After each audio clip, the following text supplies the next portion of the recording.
बहुत आसान सा टॉपिक है। देखो, अब वाइट मैटर ग्रे मैटर होता क्या, हम रट्टा लगा लेते हैं कि ओके वाइट मैटर आपका ब्रेन के बीच में होता है, ग्रे मैटर साइड्स में होता है, और ये होता है वाइट और ग्रे मैटर। बट पता होना चाहिए आपको है क्या ये। देखो, हमारे पास हमने पढ़ा है कि जो आपका एक्सॉन टर्मिनल होता है उसके ऊपर माइलिन शीथ होती है।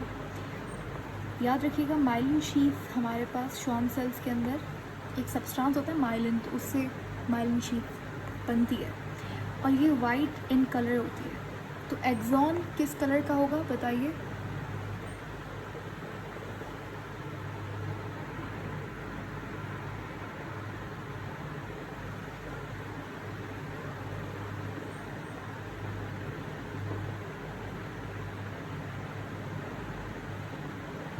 बताओ।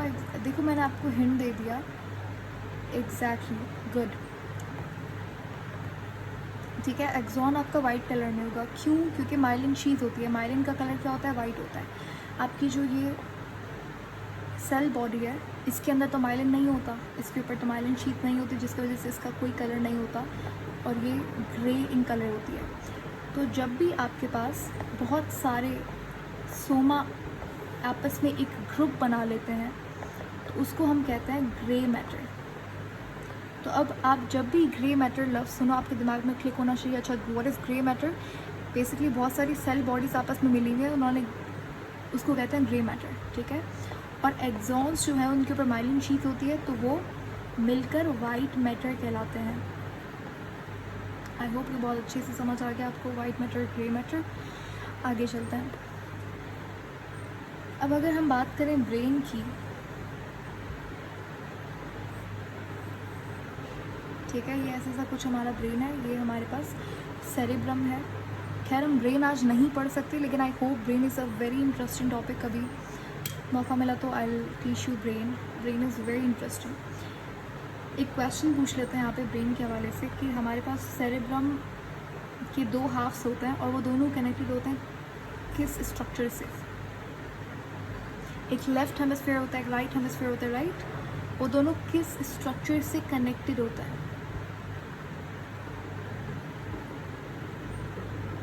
And whatever I am teaching you, ये सारा एमडीकैट के एक लेक्चर से लिया हुआ सारा कंटेंट है।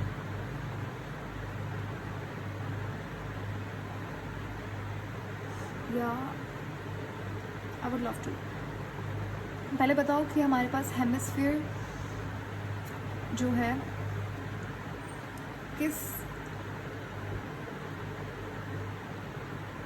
नहीं हम लोग ब्रेन आज नहीं पढ़ सकते क्योंकि it's a very detail topic, लेकिन कभी और दिन पढ़ लेंगे। नंदी का आंसर आधा है, but it's like okay Varsha, fine. Okay good. तो हमारे पास जो हेमिस्फीयर कनेक्टेड होता है वो किससे होता है? कॉर्पस कोलोसम से। कोलोसम, कैलोसम, ओके इट्स कैलोसम। ठीक है, कॉर्पस कैलोसम सब लोग याद कीजिएगा। तो दो हेमिस्फीयर्स हमारे कॉर्पस कैलोसम नाम के स्ट्रक्चर से कनेक्ट होता है। मैंने आपको पहले, now this is out of context, लेकिन आपको पता है कि जब भी मैं पढ़ाती हूँ तो दूसरे चैप्टर्स की थोड़ी थोड़ी चीज़ें मेरे दिमाग में आ जाती हैं, I just share that with you. तो ऐसा ही एक सवाल मेरे दिमाग में भी आ रहा है और मैंने आपसे ये होमवर्क दिया था आपको, देखते हैं पता है कि नहीं। दो एट्रियम के बीच में एम्ब्रियोनिक स्टेज के अंदर क्या, एम्ब्रियोनिक स्टेज पे होल होता है, यानी कि जो फीटस होता है उसके दो एट्रियम्स जुड़े हुए होते हैं आपस में। एक होल होता है जिससे जो ब्लड है राइट एट्रियम का लेफ्ट एट्रियम का वो मिक्स होता है। ठीक है, और किसी किसी बच्चों के अंदर जब at the time of birth ये होल वैसे नॉर्मली क्या होता है, फिल हो जाता है, इंटर एट्रियल सेप्टम आ जाता है दोनों के दरमियान में, दोनों एट्रियल के दरमियान में, और ये होल फिल हो जाता है। लेकिन कुछ ऐसे बच्चे होते हैं जिनके अंदर ये होल फिल नहीं हो पाता और वो एक एबनॉर्मलिटी है इससे, और उन बच्चों को ब्लू बेबीज़ कहते हैं। तो बताइए इस होल का नाम क्या है? जी,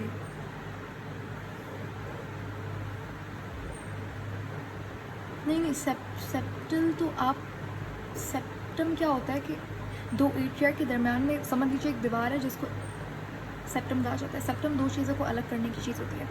खैर इसका जो नाम है वो क्या है? फोसा ओवेलिस, ठीक है, फोसा ओवेलिस। एक टर्म होती है फोसा ओवेल, वो क्या होता है, ठीक है। फोसा ओवेल यानी कि जब एम्ब्रियोनिक स्टेज पे है तो वो फोसा ओवेल है, लेकिन जब आफ्टर बर्थ जो होगा वो फोसा ओवेलिस होगा। तो फोसा ओवेल तो नॉर्मल चीज़ है, सबके अंदर होता है, लेकिन ये फोसा ओवेल फिल हो जाता है at the time of birth. कुछ बच्चों के अंदर, ब्लू बेबीज़ के अंदर ये फिल नहीं होता। इस होल को फिर अपन क्या कहता है, फोसा ओवेलिस कहता है। Out of question, out of context एक चीज़ थी, लेकिन आई थिंक ये भी ज़रूरी था बताना। अभी दोबारा से हमारे टॉपिक पे वापस आते हैं, जो कि था grey matter and white matter. तो ग्रे मैटर क्या होता है, सेल बॉडीज़ का ग्रुप, और वाइट मैटर क्या होता है, एक्सॉन्स। अब हमारे पास जो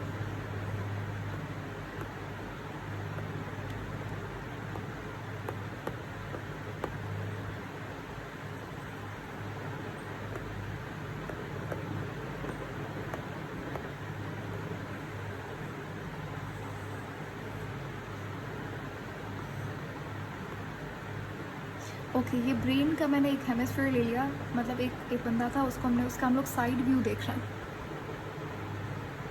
सही है। अब हमारे ब्रेन में क्या होता है, जो जितने भी हमारे पास न्यूरॉन्स हैं उनकी जो सेल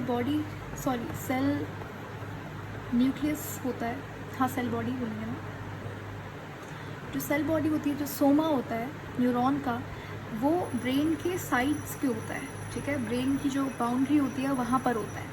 ये जो बाउंड्री मैं कह रही हूँ, बेसिकली इसको एक कहा जाता है सेरेब्रल कॉर्टेक्स बोलते हैं। ये जो साइड्स है ना, जो पैरामीटर है ब्रेन का, उसको सेरेब्रल कॉर्टेक्स बोलेंगे बायोलॉजी की लैंग्वेज के अंदर।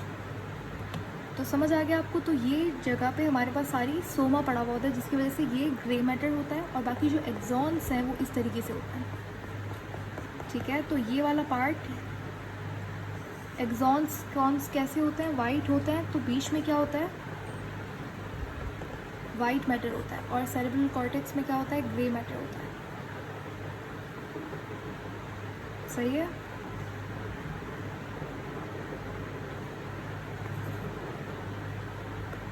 तो ये ग्रे और वाइट मैटर के बारे में कुछ चीज़ें थी। एक और चीज़ मुझे,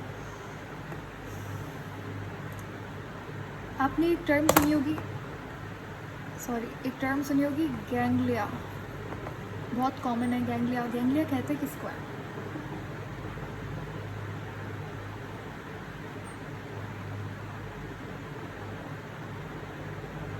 tissue, everything is tissue in our body.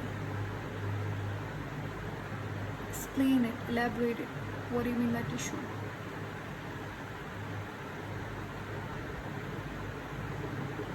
Nervous tissue नहीं होता, मतलब अगर आप कह रहे हो कि गैंग्लिया हमारे पास न्यूरोग्लिया होता है, तो ऐसा नहीं है। देखो समझते हैं गैंग्लिया होता क्या है। गैंग्लिया बहुत आपने सुना होगा, वर्ड बुक्स के अंदर लिखा होता है गैंग्लिया, बट क्या होता है गैंग्लिया। देखो हमारे पास अगर एक है CNS और एक है PNS, ठीक है। अगर CNS के अंदर आपको सोमा का ग्रुप मिल जाए, तो उसके लिए हम लोग टर्म यूज़ करते हैं न्यूक्लियाई पे आपने सुना होगा, आपको लगता होगा अच्छा न्यूक्लियाई तो न्यूक्लियस की बात हो रही है। तो बेसिकली अगर इसका असल मतलब ये होता है, नर्वस सिस्टम के अंदर अगर CNS के अंदर यानी कि ब्रेन के अंदर या स्पाइनल कॉर्ड के अंदर अगर आपका सोमा ग्रुप बना ले, क्लस्टर बना ले, तो group of cell bodies in CNS is called as nuclei, okay. अच्छा, CNS के अंदर अगर एक्सॉन्स का ग्रुप हो, इसको कहते हैं ट्रैक्ट। क्या बोलेंगे, tract. But this is not important, I would prefer कि आप न्यूक्लियाई पढ़ो, क्योंकि वो गिवन होता है अपनी बुक्स के अंदर। और अब आता है PNS के अंदर। अगर तो यही सेम सेल बॉडी का जो ग्रुप है ये PNS के अंदर हो, यही सेम सेल बॉडी का कुछ भी नहीं, सेल बॉडीज अगर साथ में मिली हुई हो और वो ग्रुप बना ले PNS के अंदर, तो इसको बोलते हैं गैंग्लिया, ठीक है। आपने पूछा ट्रैक्ट क्या है, तो ट्रैक्ट बेसिकली CNS के अंदर अगर बहुत सारे एक्सॉन्स पड़े थे ना, ये न्यूरॉन है, ये एक्सॉन है, ठीक है। तो जैसे ये एक्सॉन्स अगर आपस में मिल जाएं तो उसको बोलते हैं ट्रैक्ट। लेकिन याद रखिएगा ट्रैक्ट CNS में होता है और न्यूक्लियाई CNS के अंदर होता है, ठीक है। PNS की बात करें तो पीएनएस के अंदर अगर सोमा का ग्रुप हो तो बोलेंगे गैंग्लियाई, और अगर यहाँ पे इसी तरीके से अगर एक्सॉन का ग्रुप हो तो क्या बोलेंगे? This is very interesting. सबको ये ज़रूर पता होगा, ये वर्ड आपने ज़रूर सुना होगा, लेकिन आज तक मे बी आपको ये ना पता हो कि अच्छा ये इसको कहा जाता है। तो बेसिकली अगर पीएनएस के अंदर एक्सॉन्स आपस में मिल जाएं, इसको कहते हैं नर्व। सबने सुना होगा नर्व नर्व नर्व, ढूंढो नर्व नर्व, चेक करें नर्व इम्पल्स कितना है। नर्व तो सबने सुना होगा राइट, नस जिसको कहते हैं उर्दू के अंदर। लेकिन नस होती क्या है, नर्व है क्या? तो वो आज आई थिंक बहुत अच्छे से आपको समझ आया कि व्हाट इज़ नर्व। ठीक है, तो बेसिकली अगर पीएनएस के अंदर पेरिफेरल नर्वस सिस्टम के अंदर बहुत सारे एक्सॉन्स आपस में मिल जाएं तो वो नर्व होती है। आप अभी आप क्या करो, अपनी रिस्ट को देखो, कलाई को देखिए और उसके पीछे वाला पार्ट, बैक वाला पार्ट, उसको देखो। आपको बहुत सारे ग्रीन कलर के स्ट्रक्चर्स नज़र आ रहे होंगे। ठीक है, इस तरीके से ग्रीन कलर, अब उसको हम लोग नस कहते हैं right, that is called as nerve English के अंदर। लेकिन नर्व है क्या? तो बेसिकली ये हाथ हमारा पीएनएस के अंदर आता है, पेरिफेरल नर्वस सिस्टम के अंदर। तो ये वो जो नर्व है वो और कुछ भी नहीं है, इट्स जस्ट कि वो एक्सॉन्स का बंडल है पीएनएस के अंदर। ओके, बट है राइट, है तो सही। अच्छा मुझे बताओ, is this clear to all? मतलब समझ आ गया what is nuclear, ganglia? And I think इससे सिंपल मैं नहीं कर सकती थी।